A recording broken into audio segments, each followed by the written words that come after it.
we always say that, a facilities manager isn't going to be able to know every technical detail they need to, but they do know what they need to know is where they can get it. Yeah. And so, we're part of that equation in terms of our technical guidance, in terms of events that we operate, conferences, summits, and then, having their own professional network of experts and consultants that they can draw on to be able to understand, those technical areas that they probably need more depth than what they might keep in their back pocket.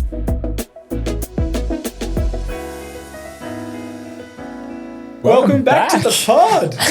Let's talk facilities. Today, I'm excited. We're joined by a leader in the facility management space. Yep.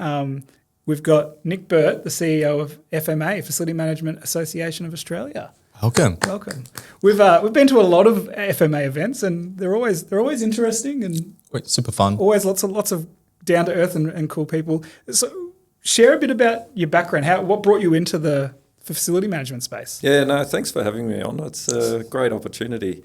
My background, a little bit diverse. I started in local government as a youth worker. Me too. Yeah, years and years and years ago. And as you do, progress your career, work through, various roles in community services. And so when I left local government, I was looking after a large portfolio of facilities, almost $250 million worth of infrastructure. Wow. So leisure centres, childcare centres, aged care facilities, etc. Yeah. And so, we used to manage those in a few different ways. We had some under lease, some under, contracted services, and some were operated in-house. So I got a sort of a feel for facilities.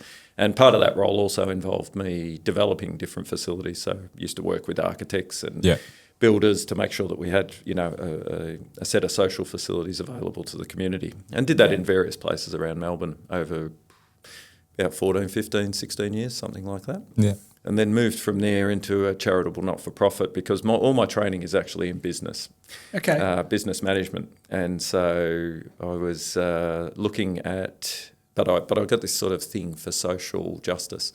Yeah. And so I got asked to look after an organisation and, straighten out an organisation that was working in the homeless young people and disadvantaged young people space, and did that for about 3 or 4 years. And then, this gig became available and somebody said, why don't you throw your hat in the ring there? Yeah. Which I did. And so this really brought together, many of the passions that I have in my work life, which is I love working with government. I love collaborating with people, and I really enjoy, that whole sense of bringing people together to achieve something that they can't achieve on their own. And so the association brings its members together, brings the industry together to do some really great things for facilities managers across the board. And so I really feel like, it's a lot of what I really enjoy doing, and that's probably why I've been here for a while. So I love that. I love that. Yeah. For anyone that doesn't know what FMA is, can you explain that, and I guess what it brings to individual facility managers and the bigger community? Yeah, that's really interesting that, you say industry body and people say, oh, what's that? What does that mean? What does that mean? And so then I would often just say, okay, well, what do you do for a living? And they would say, I'm an accountant. And I'd say, well, FMA is the CPA of facilities. So, but for, if you had to put it in layman's terms, what we do is we do two things. We represent the interests of facilities managers, the professionals who work in the space. And when I say we represent, government make policy, standards development, etc. So we have input on behalf of the industry, and we use the expertise of our members to do that in a really technical, in a technically accurate way. The other thing that we do is we support facilities managers, and so we do that through bringing people together to further their own career, to build their own professional networks, to have access to information, technical knowledge. We publish research, we publish technical resources. We have an education program, professional development. So it's really just a space for facilities managers to come and get their nutrition outside of their workplace, for them to be able to grow. Is what I would say. But given the diversity of the industry, we also have a really, a large cohort of people who work in the supply chain and support facilities managers in their work. So, whether cleaners, glaziers, etc. So all of those sort of trades or service industries that support facilities management also make up our membership and have access to some of those resources as well. Yeah, that's fantastic. I think it's an area where we interact with facility managers on a daily basis, and there's a real breadth of some of them are really new to the role and have entry level, have never been in facilities management, and so something like FMA where they can get that nutrition, get that exposure. Is there anything out there that you think is a must have for facility managers, maybe entry levels that are coming in? Yeah, I think it's an industry which doesn't have many barriers to entry, which I think is a problem actually, because I think of it, and we've often discussed the fact that facilities managers can be responsible for the health, safety and well-being of so many people. If you think about a shopping centre, that's thousands of people a day through the door, relying on a facilities manager to make sure that they're in a nice space, that they remain safe and so forth. If they're in an office tower, it could be thousands of people each day. And so you think of that, and I could go out and be a facilities manager with no training whatsoever. And you say, well, that's possibly not right, because would you rely on a doctor who didn't have some sort of training? Absolutely not. And equally, they're responsible for health and safety of well-being of people. And so I would like to see us put some mandatory qualifications in place. And that's not just because the association has the only qualification in facilities management in Australia,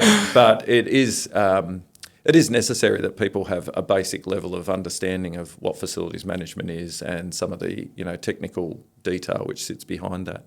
So we're putting together a program at the moment around professional recognition, and that will have a baseline qualification of a diploma of facilities management or an equivalent. Okay. So that's going to be a really interesting program. I don't think that there is anytime soon going to be a mandatory qualification, but I think the industry is at a point where they would like to understand better what quality looks like, and so if we can help put a program around that, we will. But I guess to answer your question, your original question, which is around what would you see is mandatory, I think customer service skills, those interpersonal, interrelationship skills are really super important. And often talk with members of ours who would say, if you get the person with the right attitude and those right, base level interactive skills, relationship management, interpersonal skills, all of a sudden you can teach them the technical side if you need to. And so that's often what members are looking for. Character is important. Yeah. It's interesting you say the relationship side of it, because when I talk to facility managers that have been in the industry for 15, 20 years, their whole thing is, I just want to build good relationships with the trades and the services that I'm working alongside. And for someone that's so new into it, they go, where do I even begin? So building those really reliant relationships with those people that they're going to be working with will just carry on for such a long time. They're almost like a middleman, aren't they? Facility managers. In some respects. Yeah. And being pulled in two directions. And a lot of the time they're outsourced. They're not even internal employees of the company. They've got the client, and then they've got the trade, so they really are that middleman. And then I guess the other part to that is the end users in the building. So if somebody's not happy, they're going to put in a complaint, or they're going to ask for something to be changed. So it's not only managing the work to be undertaken, but it's also managing the people who are in the environment, and then also the people who own the environment. We get a lot of stressed facility managers who are calling us saying, oh, I've come in this morning into this complaint or to this, and so they're constantly getting it from their client or the end user, who will notice something. Oh, it's a bit cold today. Or it's too hot in here. Is the aircon not working? And constantly being pulled in many directions.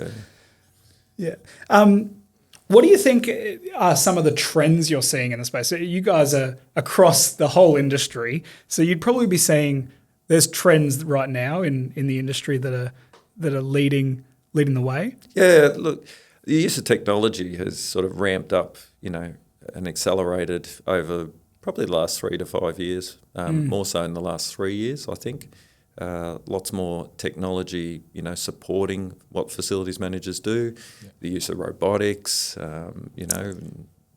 drone technology, whether that's, within an environment or outside. So, there's a whole range of things happening that are, providing, I guess, efficiencies and quality improvements from that perspective. I think the other thing which has happened and has been a bit of a trend, and I think it probably started pre-pandemic, but it's certainly amplified since the pandemic, would be that sort of expectation of people coming into an environment that the environment is great quality, that, you can rely on, everything's going to be in its place, that sort of hotel quality service, if you will. So in many respects, preempting things going wrong before they do, so that, people in the environment don't have to think about it. And so I think that's certainly been a characteristic over the last 3 years, definitely. Yeah. We often are talking about that preemptive, proactive versus reactive when it comes to maintenance and stuff like that. Yeah, and I think that's where the technology piece can really assist, because we had a technology summit in February this year, and one of the most predominant discussion points was that how do we use technology to preempt maintenance work that has to be done, particularly in critical environments like hospitals or data centres.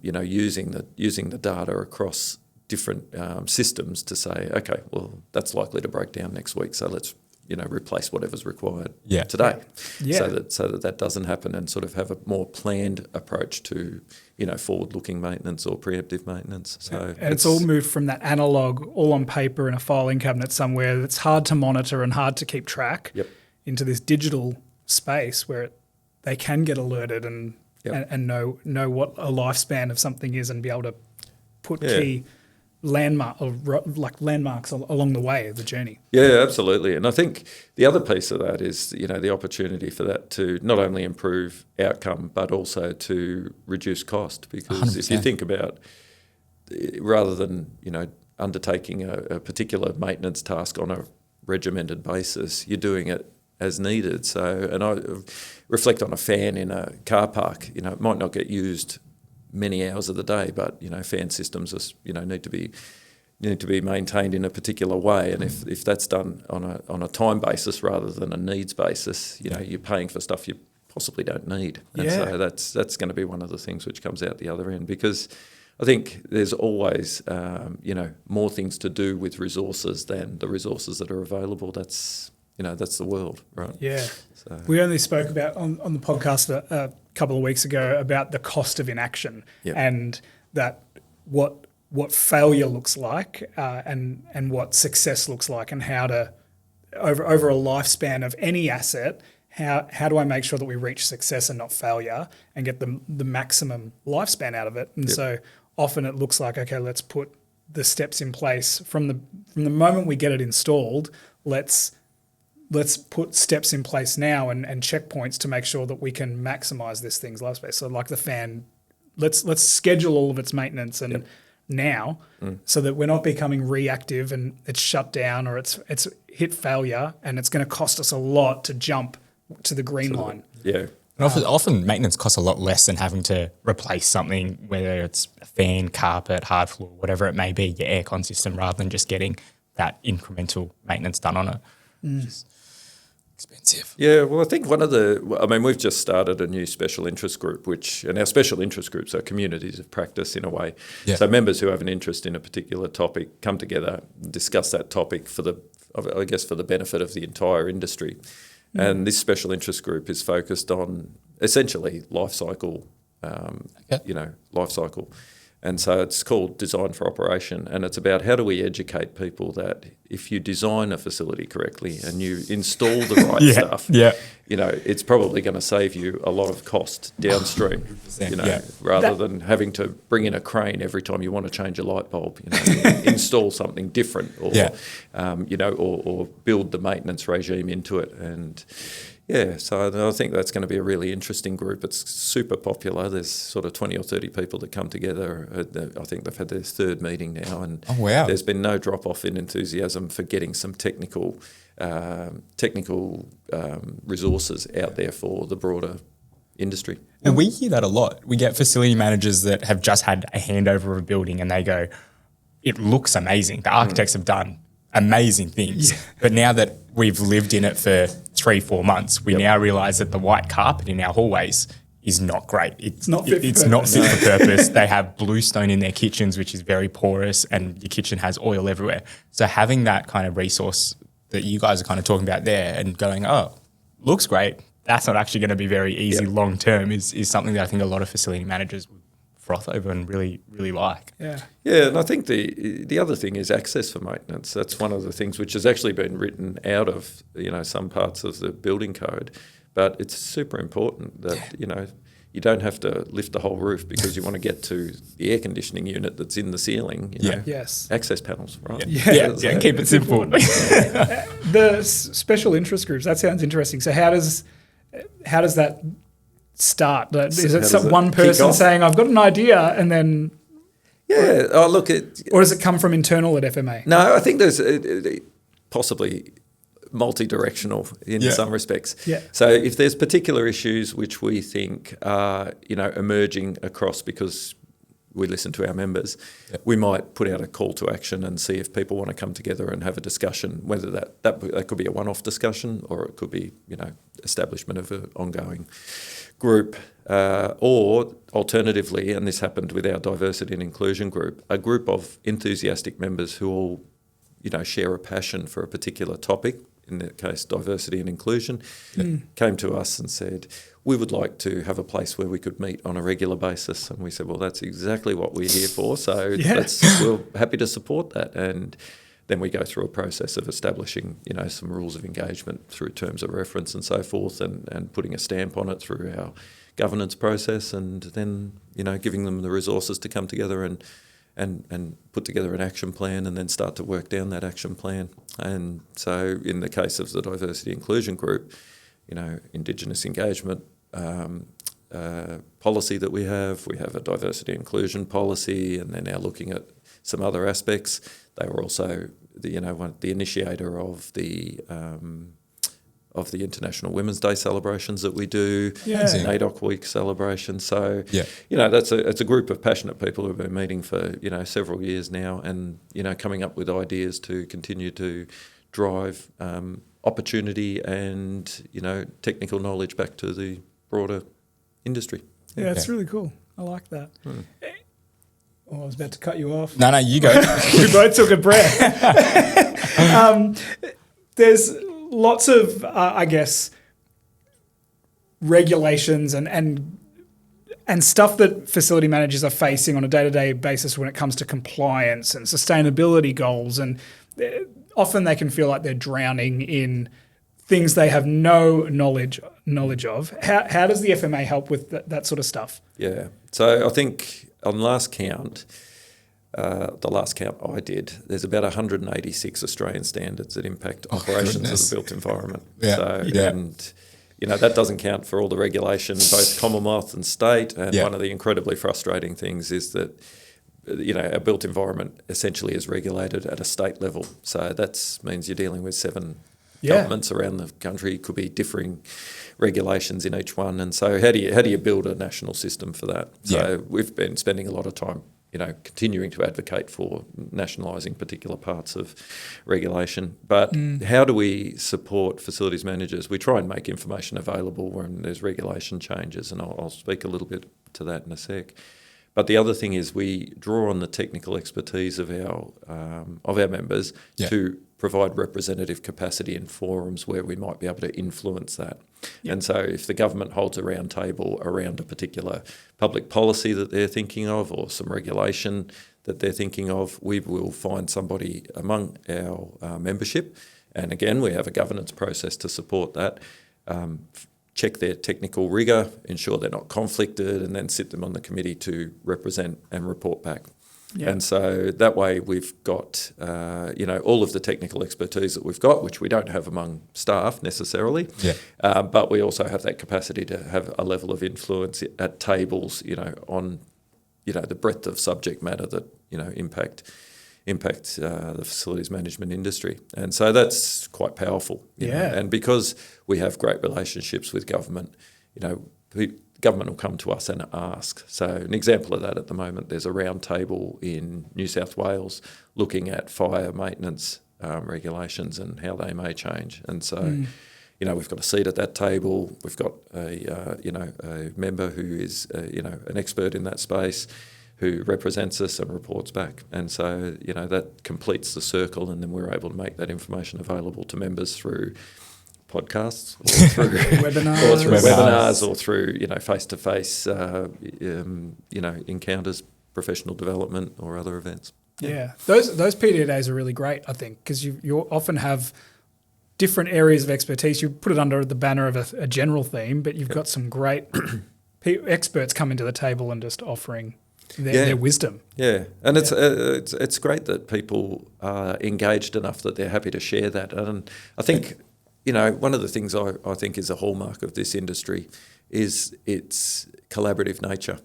And I think outside, we talked earlier about outsourced, and people, compete to the end when it comes to, tendering and all of that. But outside of that environment, incredibly collaborative and sharing. And, we've got many members who are happy to put IP on the table and make it available for us to distribute out to other members, happy to have input into the development of good practice guides that, are technical guides for the broader membership. And so, I think it's great that people are that engaged. Yeah, that's really cool.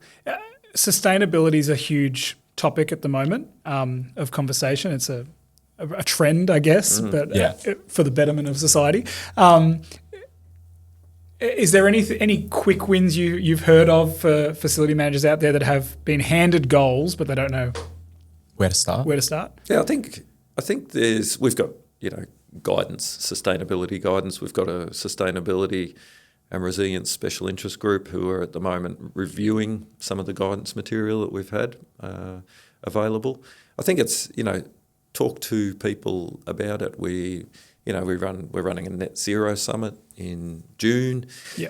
If there's other topics that we need, I think the Victorian branch is running something on sustainability. There's various activities happening to put experts in front of the broader membership and provide them with support in that space.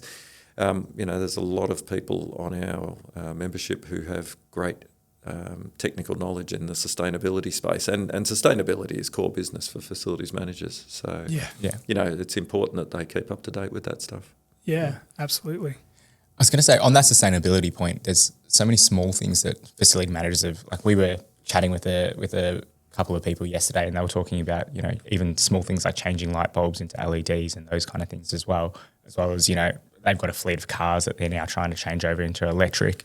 I guess in terms of those sort of small steps, is there anything else that a facility manager can kind of look at and be like, okay, where's just a quick little win, I guess? Yeah. Look, I think, I think someone once told me that one of the easiest wins is, simply looking at your HVAC system and getting it tuned so that it's actually operating correctly. Yeah. And then, we talked a little bit about maintenance earlier. You think about filters that aren't cleaned are going to be much less efficient, and so they're going to, you're going to be spending more on your power bill if you let things get to that. So I think there's, they're pretty simple things. Yeah. There was a report done, it's quite some time ago now, around 2011, which said that a facilities manager without any cost, just by focusing on the existing systems and making them operate effectively, could, increase their rating of neighbours by 1 to 1.3 stars. And that's just through, enabling behaviour change, making sure that you're maintaining things correctly, making sure that you're allowing them to run effectively and efficiently. So, and if you think about that's a 3-star building getting up to 4 point something. That's huge. Pretty big. It's a huge jump. Yeah. It's something I'm often talking with facility managers about. Our world is flooring and floor cleaning, and so often saying, well, best practice is biannual or annual carpet cleans. Yep. And let's say you're annually cleaning your carpets with the general cleaner, it's steam cleaning, the amount of water and energy that gets used, a quick change to a low moisture option like a dry or a end cap, like there's many offerings out there, you'll save 70% water, 70% energy just on that. Yep. So there's quick little wins that like you're saying, if you just assess what you've already got going on in the building and in your facility, and make some quick changes, you can get some increases on your ratings. Absolutely. I mean, you hear stories of things like HVAC systems running on weekends and nights. So it's really, if you have a good sense of what's happening in the building, then you can make those adjustments so that, it stops of an evening and it starts up, the next day. Saves all of that cost, moving things over to variable speed drives rather than, constant motor speed, so there's probably easy wins. I was driving over the Balti Bridge the other day at night and just saw like all these lights across multiple levels, and I was thinking, why are these office buildings got lights on at 10 p.m. at night? Like, it just doesn't make sense. Well, if it was our building, we're often doing work late at night because we're part of an international group, and so we do work internationally. But you're right. How do you put systems in place so that when people aren't active in a space, that the lights turn off? Sensor technology's pretty sophisticated and not very costly these days. So. No, not at all. I guess in terms of with the FMA, because we've been to a lot of your events and we've seen so many facility managers go in and they go into the conferences, what sort of, I guess, professional development opportunities does the FMA give to facility managers? And I guess what kind of happens at those conferences for any facility manager that goes, this sounds pretty cool, I might want to come and attend? Yeah. Look, we run different conferences. We run one-day summits on particular topics that are of interest. So there's things on compliance, there's things on sustainability, net zero.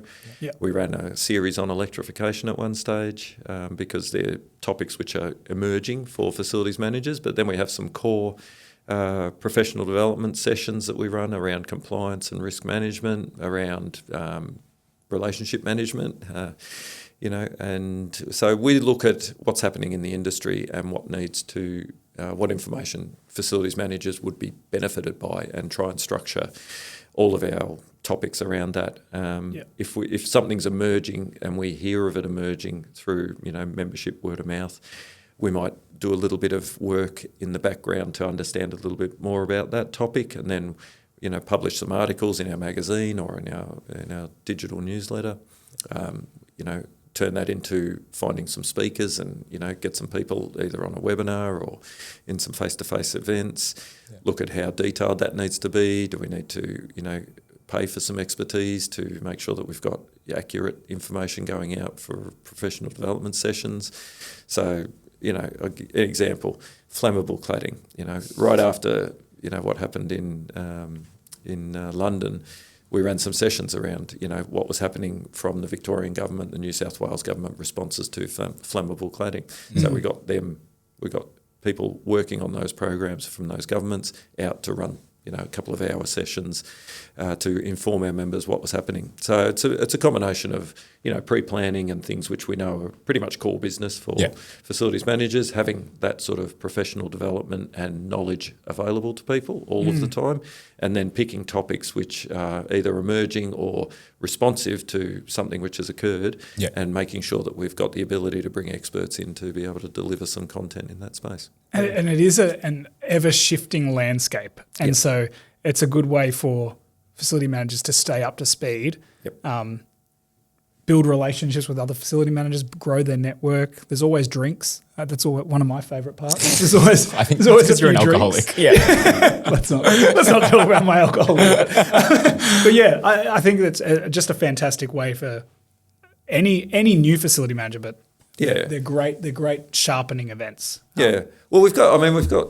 a sort of I guess it's an informal policy, which is everything that we do should create some level of knowledge and benefit to people who attend, whether that's face to face or online. And so, I guess we like to make sure that that's done in a way that people are encouraged to come along, learn something, but then also give them the opportunity to stick around and build their network of professional nature. So, it's important in a place where a facilities manager could be dealing with such a high level of diverse issues or challenges on a daily basis, that they have a network of people that they might be able to ring, and bounce ideas off. And so they build that network through, the second part of any of the activities that we do, which is the more informal setting where people get to relate over some refreshments. Yeah. We've made some great connections at those. Yeah.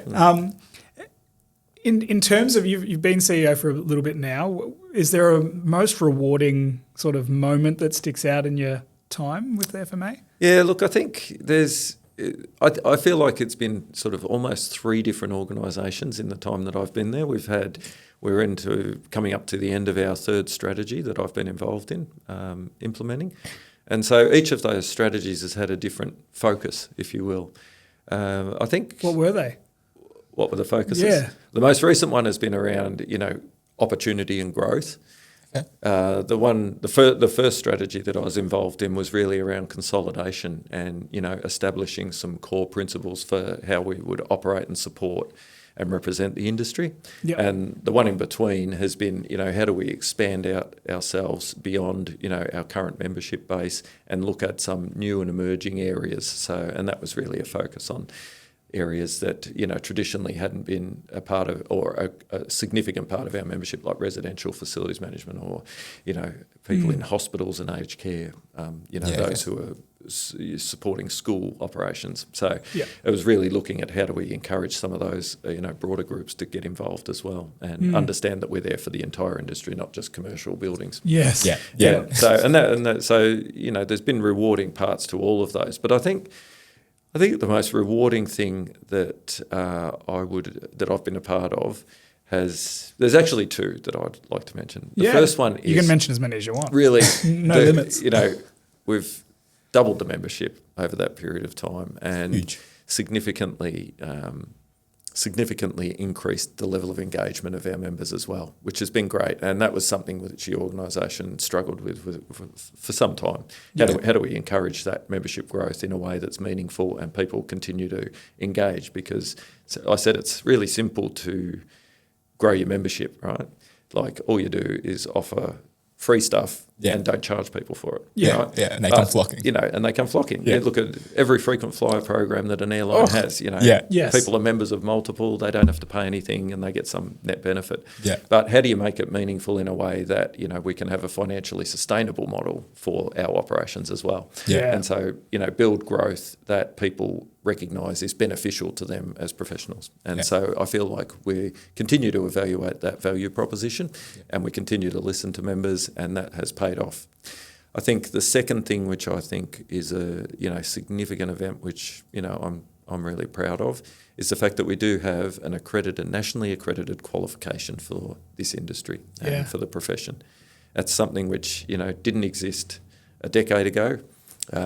It was quite an undertaking to get the national regulator to accredit that. Yeah. But now that qualification's in place, there's something which has got an independent stamp saying we have a quality qualification that is meaningful to this profession. And so that's huge. And how accessible is that course for people? Well, at the moment it's super simple because it's online. It's delivered online by UNEP, which is the vocational arm of the University of New England. Okay. So we've got people, around the world doing it, which is great. So because it's self-paced, it's online. Yeah. I think people in New Zealand, we've got some people in the Middle East who have accessed the course as well. Wow. And the good thing is we've structured it in a way that there's some core units, which every facilities manager needs. Yeah. And then there's a whole heap of, electives which people can choose. And I did a lot of my study through deciding that I didn't necessarily just want a static qualification, but I wanted to look at some, alternatives to grow in areas which I thought I could develop in. And so when we redid the diploma in a way that was going to be acceptable for the national regulator to accredit that, we did it in a way that we could have electives in 2 areas, a technical area and management areas. And so people, I think there's probably 10 or 12 electives that people can select out of 2 of those groups. And so it's a great opportunity for people to, example, as a facilities manager, I really care about sustainability and I want to grow in that space. Do your 8 core units, pick a couple of electives around sustainability so that that's what, interests you and that's where you want to grow. Yeah. So that was huge. And I think the other one, which I don't know if it's a it's a dirty word across most industries now, but certainly during the pandemic, our role really came into its own, and we saw a lot of growth of membership during that time. Okay. We had the opportunity to liaise with, various governments and help unpick some of the, some of the rules that they were putting in place around workplace, some of the rules that they have put in place around how people had to, hibernate at home, etc. And so, for us being a representative voice during that time was really, it was a proud moment for us, I think, as an organisation. Super busy. Like, I don't think I've ever been so busy in my life. I was going to say, you guys must have been flat chat. We were talking with government on a day-to-day basis, trying to support, our industry, our profession, to really understand the rules around lockdowns, what that meant for workplace, what that meant for different types of facilities. And, so I think we found a space where we were delivering really good value during that time. And we were doing a weekly webinar, which was super interesting and, highly engaging for the industry as well. So and it would have been a scary time for a lot of commercial facility managers, and still is a bit of a scary landscape for them when it comes to return to work and policies. And some of our clients we've seen have shrunk their tenancies. Some have grown their tenancies. Like it's a very treacherous time almost for some facility managers. It's certainly challenging. I don't think the world's ever going to be the same again. No. Since then, I think even if I can think about our experience, we used to lease an office, traditional lease. We had some furniture in there.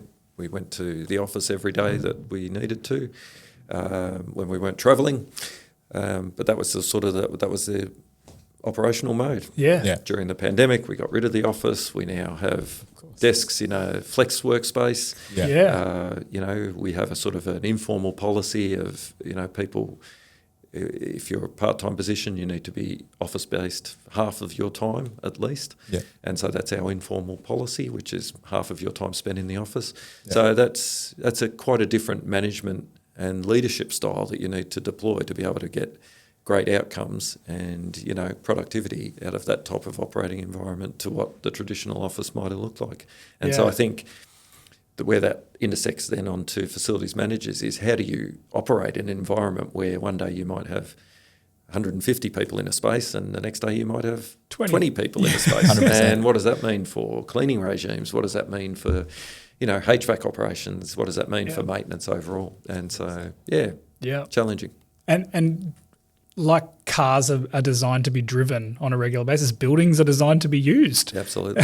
Facilities are designed to be used. So it is a tough, tricky thing to manage with those fluctuations. A lot of the facility managers I talk to go, especially when it comes to like building out a maintenance program for themselves, they're like, let's skip level 35 because that gets used on a Tuesday and a Thursday and that's it. But then let's do a little bit more because we've got our software developers on level 6. Let's do that. They're in all the time.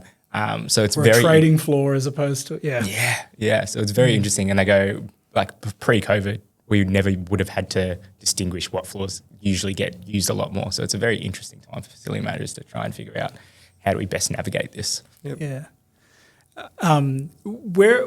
do you see the future heading in terms of like, there's been so many changes and the landscape has changed so much in your time as CEO of the FMA. What do you think is on the near horizon for facility managers? Well, I think, my crystal ball. This is a question I ask speakers when I'm, when I'm facilitating. On the receiving and now I'm under the microscope. This is the question to avenge every person that I've ever had and I don't know why I ask a function, but because we just had a comment on our YouTube saying that this question is the most boring question. No, I like the question, but I asked a flooring guy, "What's the future of the flooring industry?" And someone commented, "Most boring question ever." No, I think it's how you look at it. That's it. As long as you polish the crystal ball, that's the important part, so that you get a clear look.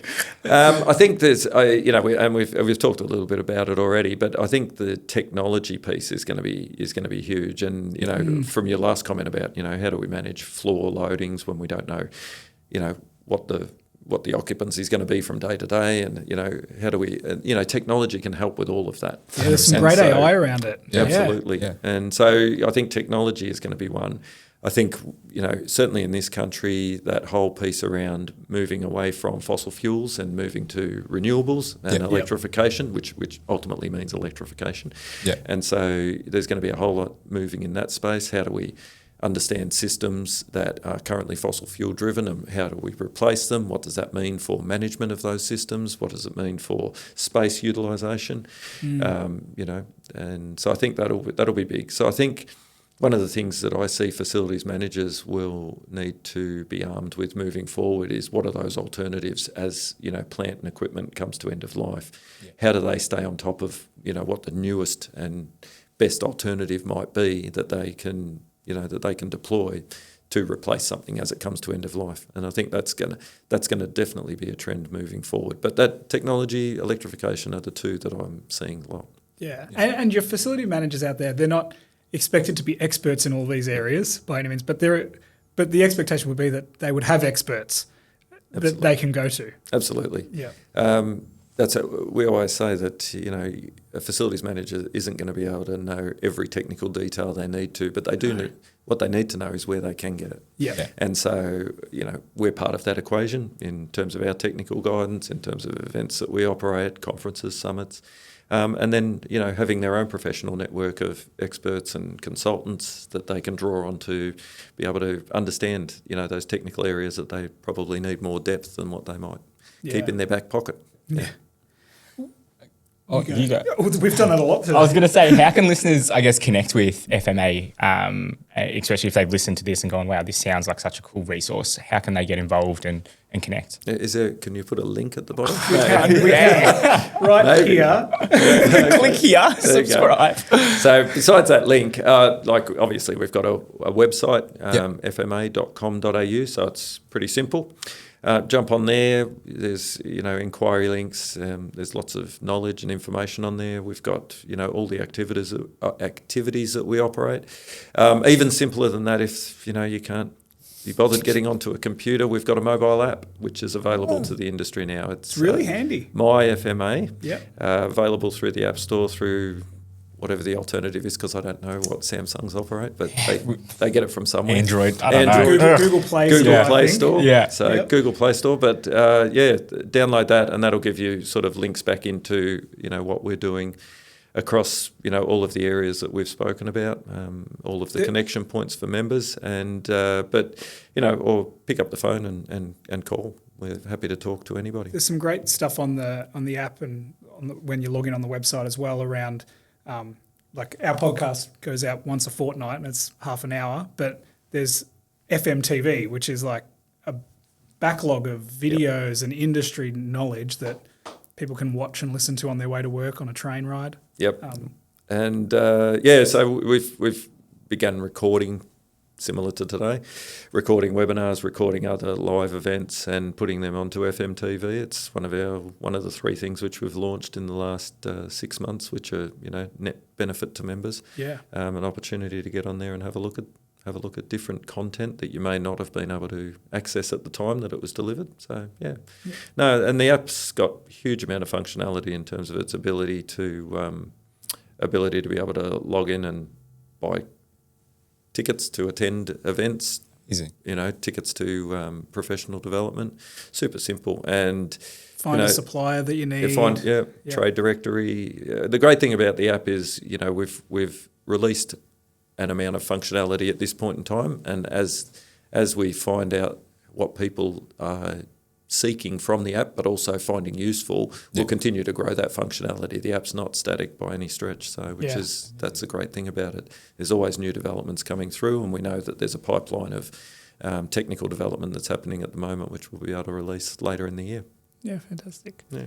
If you had to sort of wrap up, if you had one piece of advice to give a facility manager out there listening, what would your piece of advice be?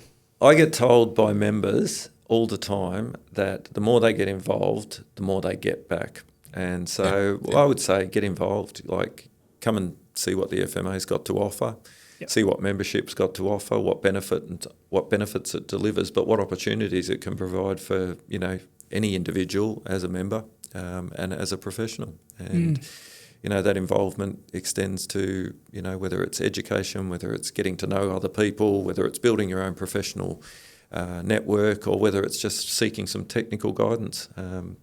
Connect with us, because there's a space for everybody who works in this industry. Yeah. Or even just having a sticky beak. You do walkthroughs of sites all the time. You want to Absolutely. see someone else's building, facility, go and do a walkthrough. Absolutely. Yeah.